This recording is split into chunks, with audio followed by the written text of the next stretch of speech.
Dance Arts of Columbia provides fitness fun for everyone from 3 years old to adults. Dance Arts is a good environment where the friendly staff makes you feel comfortable. Dance Arts feels that dance is an art form that you can experience firsthand by learning tap, jazz, modern, musical theater, lyrical, and ballet. Dance Arts urges you to enjoy a sense of accomplishment while getting fit and having fun. For class information, call 875-1569. Dance Arts of Columbia, serving Columbia since 1979. Good morning and welcome to Radio Friends on Monday, April the 21st. I've got Judy Bock with us. Welcome to Radio Friends again, Judy. Adoption Triad Connection of Mid-Missouri. What is the Adoption Triad Connection?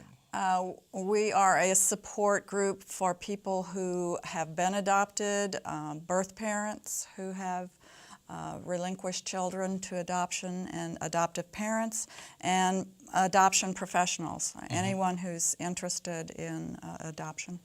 Now, you're going to be showing a film called A Girl Like Her. When? Right. It is going to be Sunday, April 27th. So it's this coming Sunday, and where is it going to be? Not this coming. Yes, this is April yes, 21st. It is. Time okay, flies, right. doesn't it? Thank you.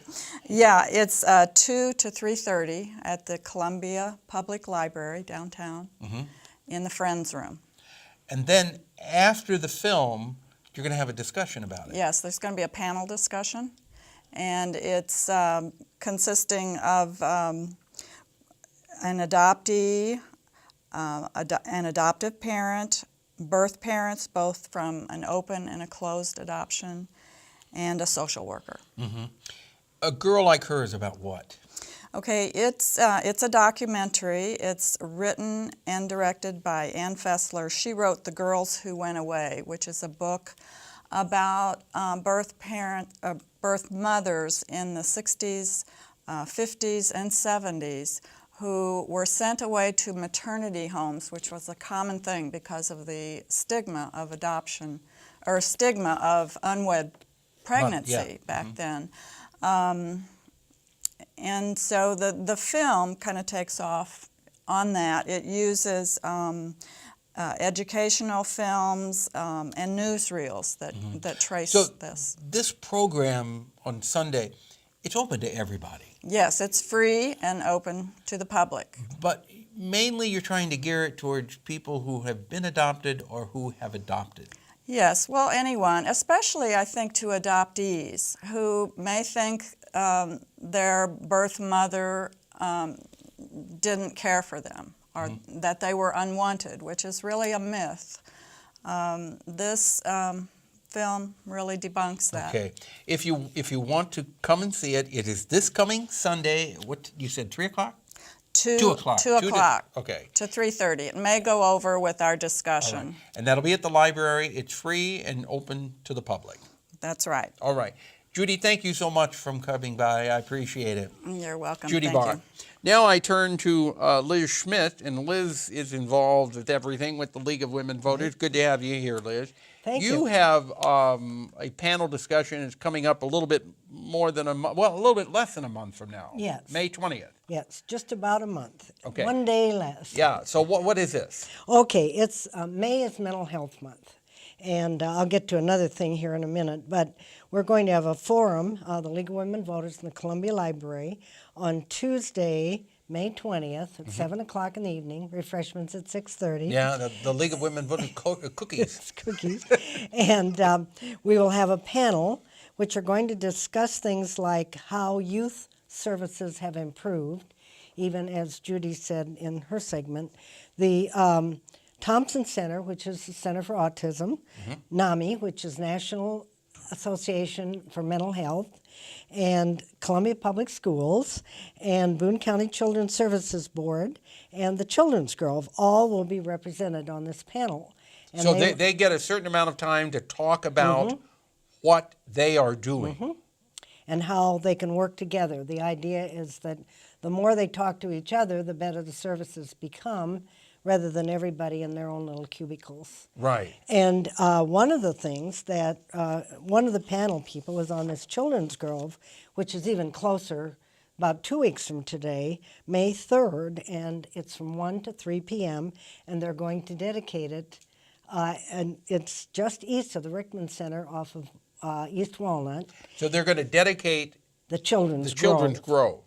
And the idea of the Children's Grove was Ann Deaton got this idea after Sandy Hook, remember, Yes, when yes, the children were killed. And I think I've got the right place. There were many children killed anyway. Yeah. And they, anyway, they are going to, she raised money, private. This is private money, and it will go next to the Heinemann Discovery Gardens, which were for Darwin Heinemann, and that was all private money. But the Parks Department is giving them the land to put this on, and there will be 40 magnolia and crabapple wonderful. trees. I don't know, it's a little late this spring for them to bloom. I don't know, maybe they're already planted. I can't tell you. Yeah. But if they But are, they would be blooming now. So there'll be 40 magnolia and crabapple trees, and the And- dedication will be on May the 3rd. May the 3rd, 1 to 3 p.m. at the Rickman Center. I suppose we can go indoors if it rains. Yeah. And then, as I say, later in the month, they will be part of our panel on May 20th. Now, go back to that panel again. Yeah. So the panel discussion is an hour, is it right? And you're going to It'll have... be about an hour presentation, then time for questions and answers from the Okay, so public. after they do their presentation, then the people that are in the audience can ask questions of the panel.